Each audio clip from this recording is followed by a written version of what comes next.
Playing in the yard. My brother and I play in the yard every afternoon. We run, jump, and play tag together. My mother watches us from the window. My father waters the plants nearby. We always have fun outside. Questions. Who plays in the yard? My brother and I. What games do they play? They play games like tag.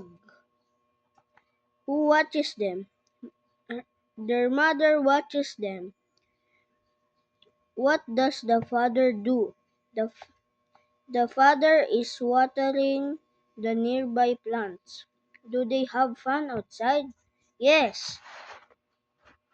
Yes, they have fun outside. Yes, they have fun outside.